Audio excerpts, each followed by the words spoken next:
من علم فيه وتعلم من أكرمه فهو مكرم وجزاء الحسنى إحسان. طبتم يا أهل القرآن.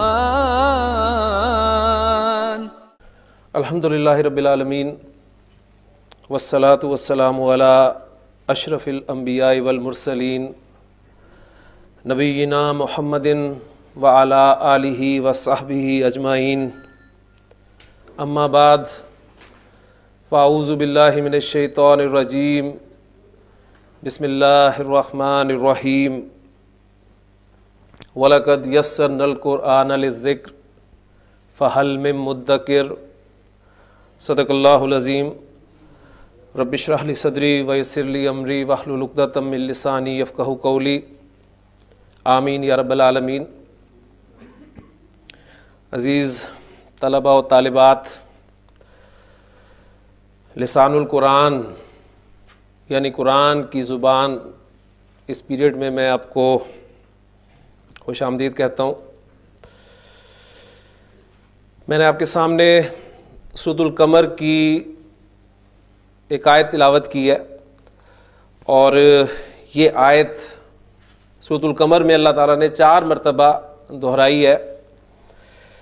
اس آیت کا ترجمہ کیا ہے یقیناً آپ سب کے علم میں پہلے سے ہوگا، لیکن ہم ذرا اس ترجمے کو دہرا لیتے ہیں کہ اللہ تعالیٰ نے اس آیت میں ارشاد فرمایا ہے کہ یقیناً ہم نے اس قرآن کو آسان کر دیا ہے نصیحت حاصل کرنے کے لیے. تو کیا کوئی نصیحت قبول کرنے والا ہے؟ یہ میں نے ایک ترجمہ کیا، اس کا ذکر کا ترجمہ میں نے نصیحت کے حوالے سے کیا، اور ذکر کے ایک معنی ہمیں ملتے ہیں یاد کرنا. اگر اس معنی کے اعتبار سے اس کا ترجمہ کیا جائے تو ترجمہ کچھ یوں بنے گا کہ اللہ تعالیٰ فرما رہے ہیں کہ یقیناً ہم نے اس قرآن کو یاد کرنے کے لیے آسان کر دیا ہے، تو کیا کوئی ہے یاد کرنے والا؟ قرآن مجید یاد کرنے کے لیے بہت آسان ہے، اس لیے کہ اللہ تعالیٰ فرما رہے ہیں، اور اس بات کا ثبوت موجود ہے. آپ دیکھیں گے کہ ایک چھوٹے سے بچے سے لے کر ایک بوڑھے کافی عمر کے شخص کو یہ قرآن جو ہے یہ زبانی یاد ہے. دنیا کی کوئی کتاب ایسی نہیں ہے جس کو حرف بہ حرف یاد کیا جا سکے. لہٰذا اللہ تعالیٰ کا جو یہ فرمان ہے کہ یقیناً ہم نے اس قرآن کو یاد کرنے کے لیے آسان کر دیا ہے، تو یہ بالکل برحق ہے. اب میں دوسرے معنی کے حوالے سے ذرا آپ کے سامنے بات کرنا چاہوں گا کہ جس کا ترجمہ ہم نے کیا ہے کہ اور یقیناً ہم نے اس قرآن کو آسان کر دیا ہے نصیحت حاصل کرنے کے لیے. تو کیا کوئی نصیحت قبول کرنے والا ہے؟ قرآن مجید نصیحت حاصل کرنے کے لیے بھی بہت آسان ہے، لیکن قرآن مجید نصیحت حاصل کرنے کے لیے اسی وقت آسان ہوگا جب اس کی زبان بھی آسان ہوگی.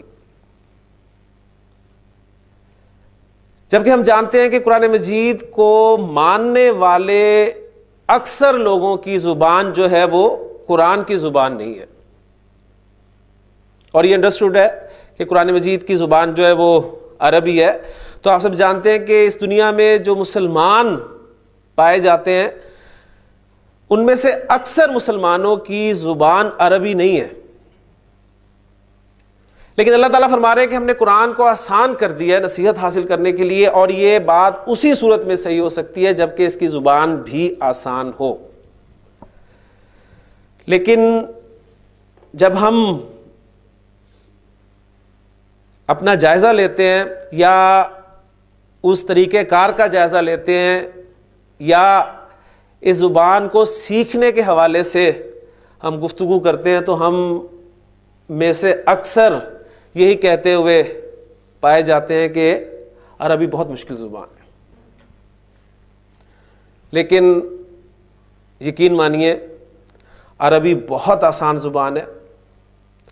اب اسے مشکل کیوں بنایا گیا یا یہ مشکل کیسے لگتی ہے، ان سب باتوں کو انشاءاللہ تعالی ہم یہاں پر جاننے کی کوشش کریں گے۔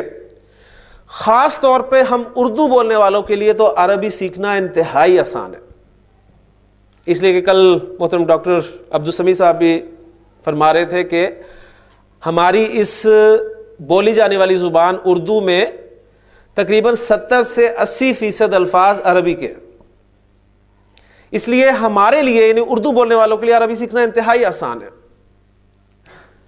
بس ایک زبان سے جب لفظ دوسری زبان میں جاتے ہیں تو ان الفاظ میں جو تغیر پیدا ہوتا ہے، جو تبدیلیاں پیدا ہوتی ہیں، اگر ہم ان تبدیلیوں کو سمجھ لیں تو یقین مانیے آپ کے لیے عربی بہت آسان ہو جائے گی۔ اور انشاءاللہ تعالی میں آپ کو کوشش کروں گا کہ یہاں پر یہ جو عربی ہے، قرآن کی زبان ہے، یہ اردو میں سکھاؤں،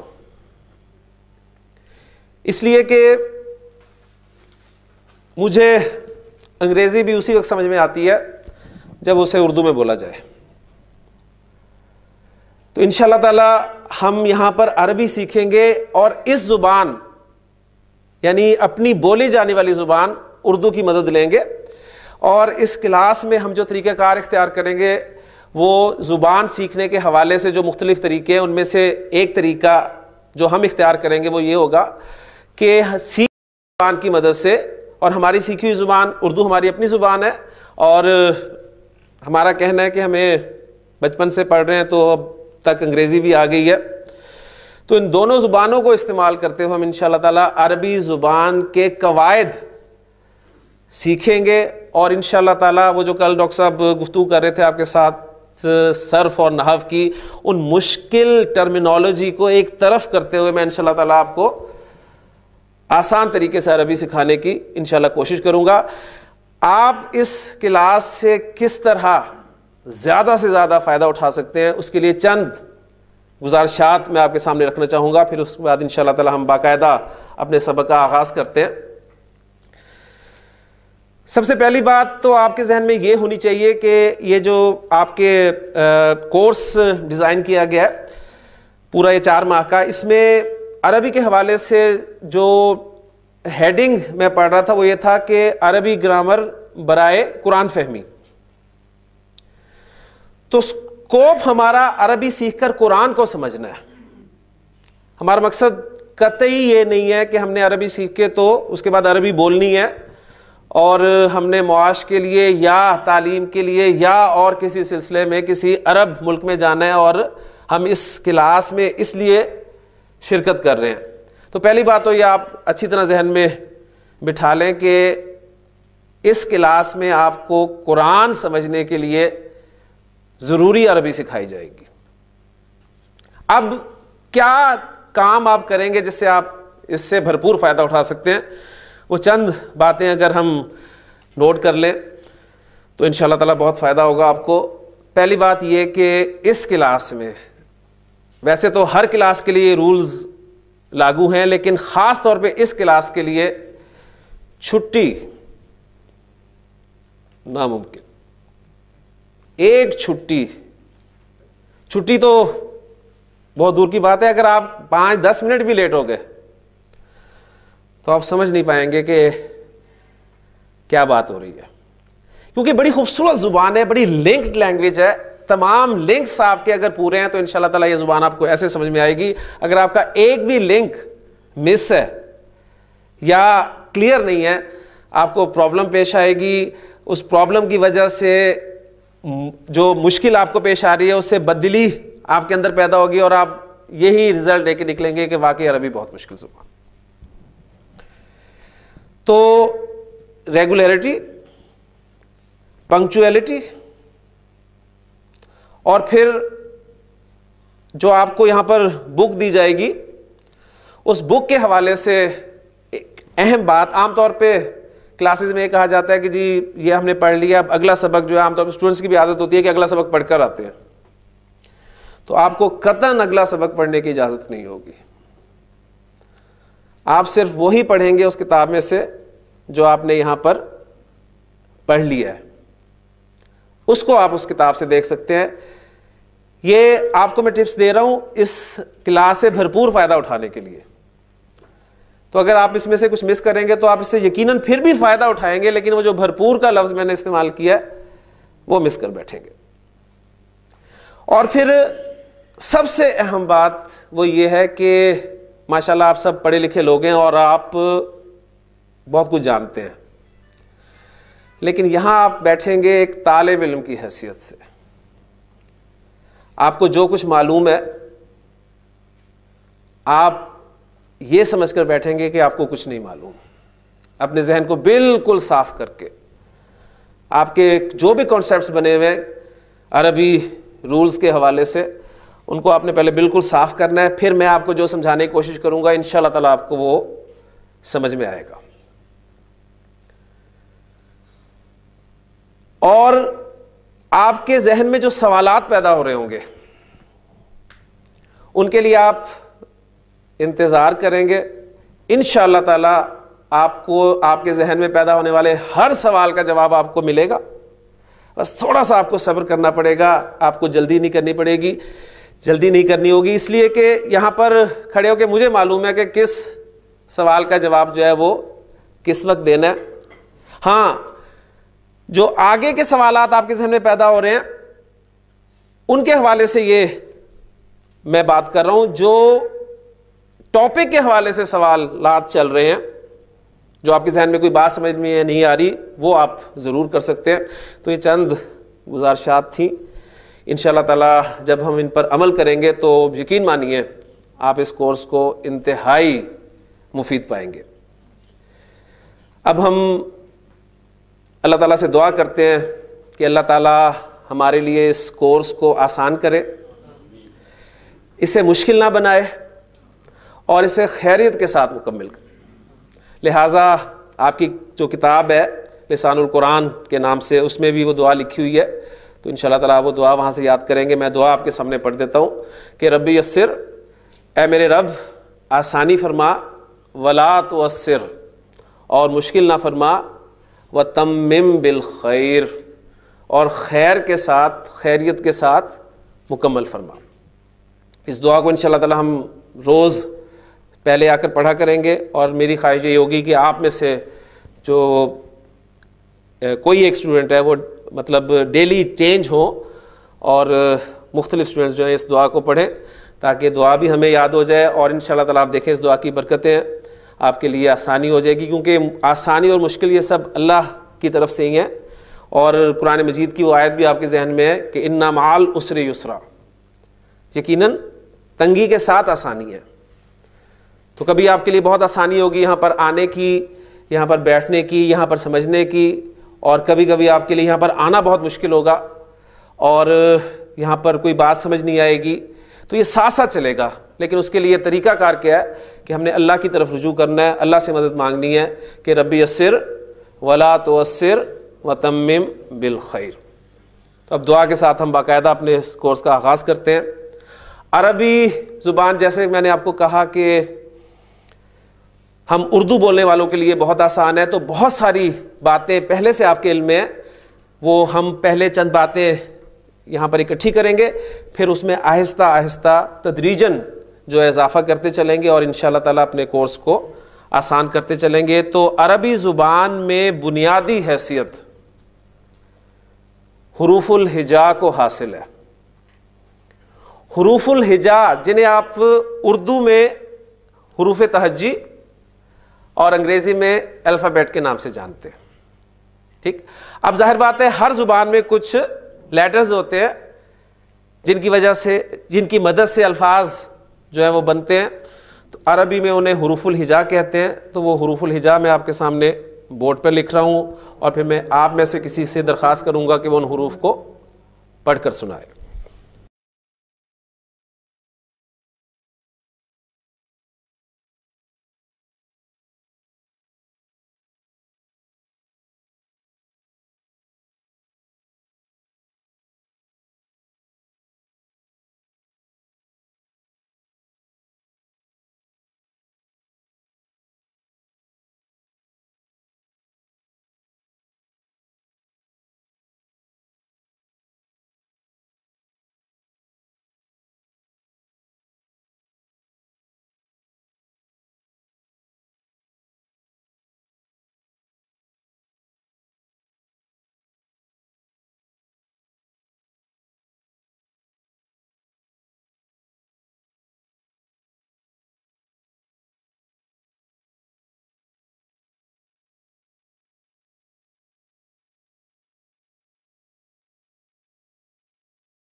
حروف الہجا میں نے آپ کے سامنے بورڈ پہ لکھے ہیں اور ہم سب الحمدللہ ان تمام حروف سے پوری طرح واقف ہیں، کیونکہ یہ تمام حروف ہماری بولی جانے والی زبان اردو جو ہے اس میں استعمال ہوتے ہیں اور ہم انہیں پڑھتے آئے ہیں۔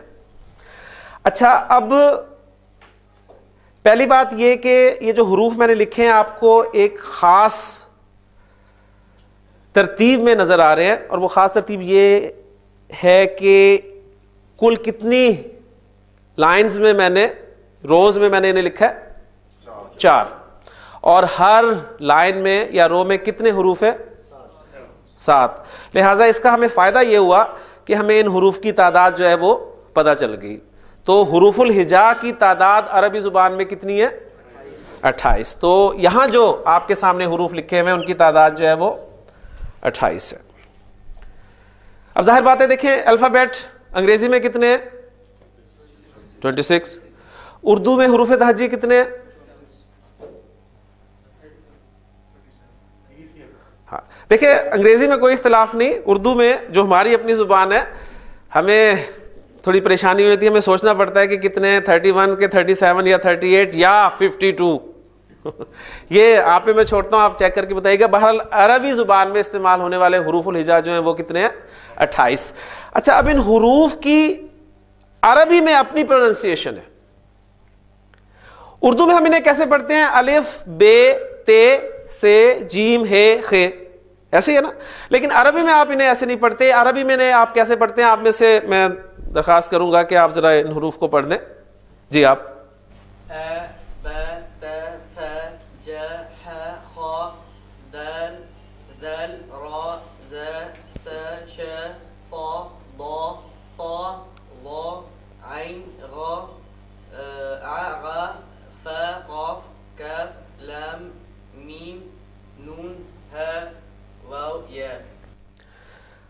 ہاں جی، آپ میں سے کسی کو ان کے پڑھنے سے اختلاف ہو؟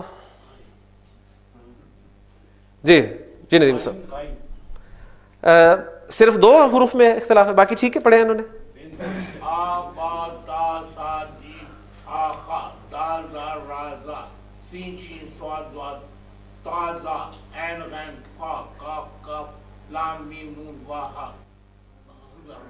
اور کوئی؟ ابھی بھی اختلاف کی گنجائش ہے۔ جی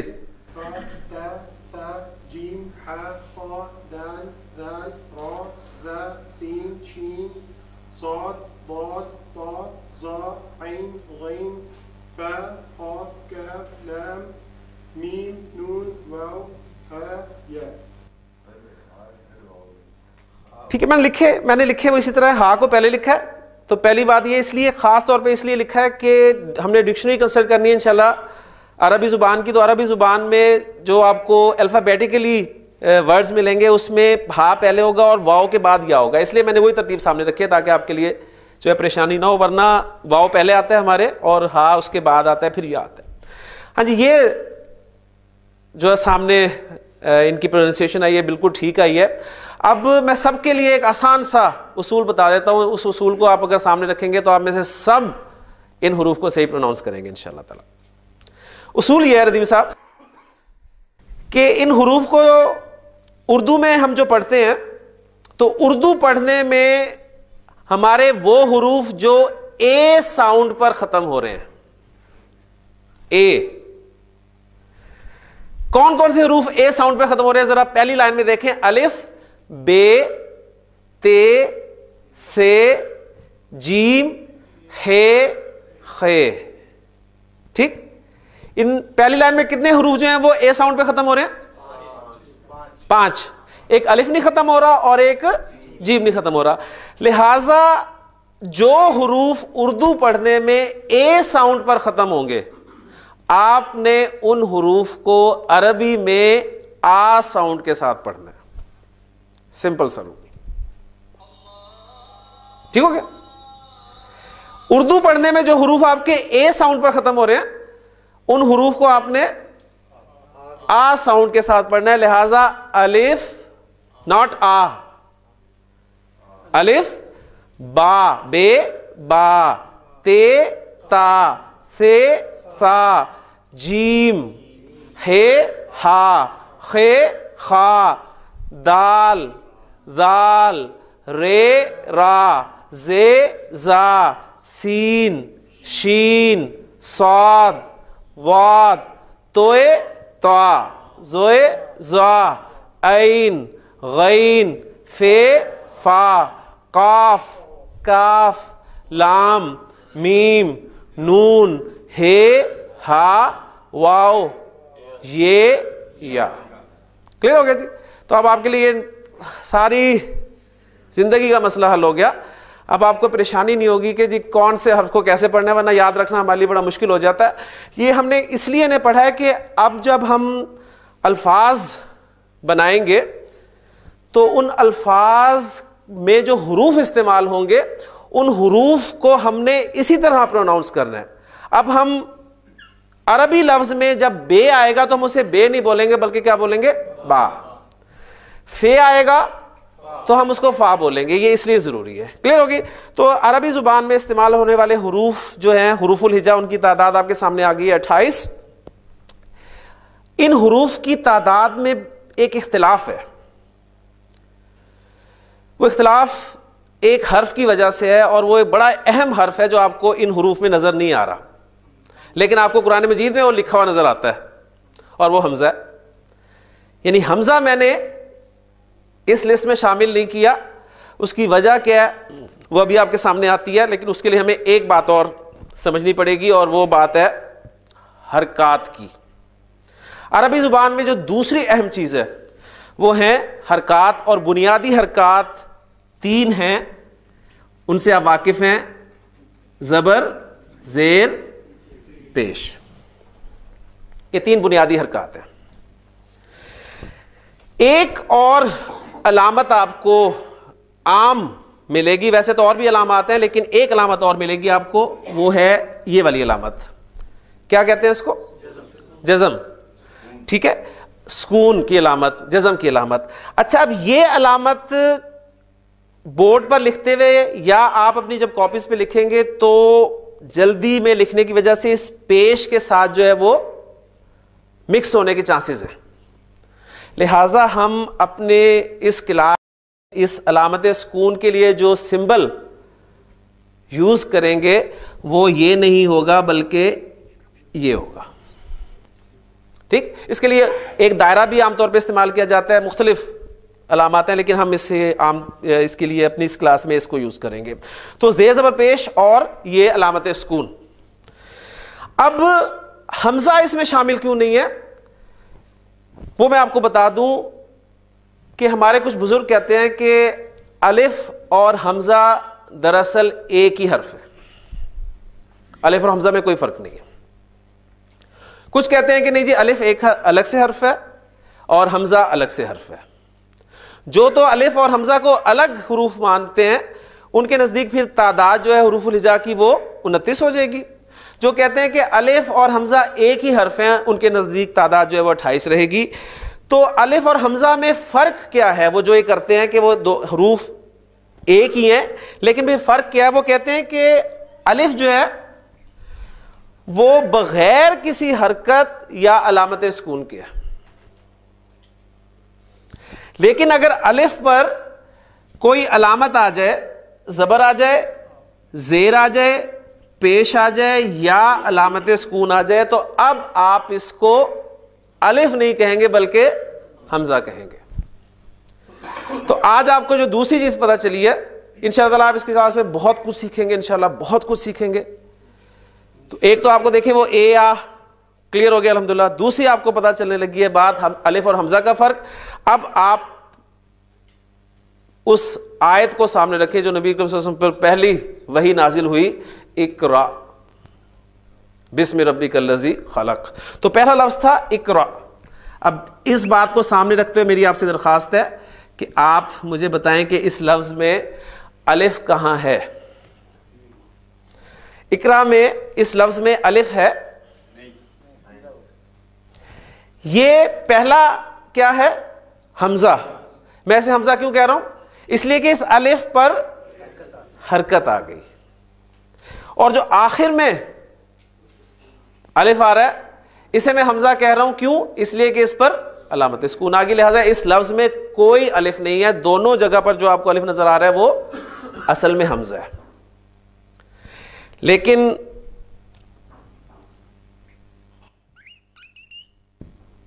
انسان اس لفظ میں آپ مجھے بتا سکتے ہیں کہ الف کون سا ہے اور حمزہ کون سا ہے؟ پہلا والا آپ کا حمزہ ہے اور یہ جو سین کے بعد والا ہے یہ آپ کا الف ہے. کلیئر ہو گیا؟ تو الحمدللہ الف اور حمزہ کا فرق بھی ہمیں پتہ چل گیا. جب بھی آپ قرآن مجید میں کسی الف پر کوئی حرکت دیکھ لیں یا علامت سکون دیکھ لیں تو آپ اسے اب الف نہیں کہیں گے بلکہ حمزہ کہیں گے، اور بغیر کسی حرکت اور علامت سکون کے وہ الف جو ہے وہ واقعی الف کہلائے گا. تو دو باتیں الحمدللہ ہمارے سامنے آ گئیں. اب ٹائم چونکہ ہمارے پاس کلاس میں بہت تھوڑا ہے تو انشاءاللہ تعالیٰ کل اسی سبق کو آگے لے کے چلیں گے. میں اللہ تعالیٰ سے دعا کرتا ہوں کہ اللہ تعالیٰ ہمارے لیے آسانی فرمائے اور ہمیں اپنے کلام کو سیکھنے کے لیے جو ہے وہ شوق اور جوش عطا فرمائے. دعا پر اختتام کرتے ہیں. سبحانک اللہم و بحمدک، اشہد ان لا الہ الا انت، استغفرک و اتوب الیک. من علم فيه وتعلم من أكرمه فهو مكرم وجزاء الحسنى إحسان. طبتم يا أهل القرآن.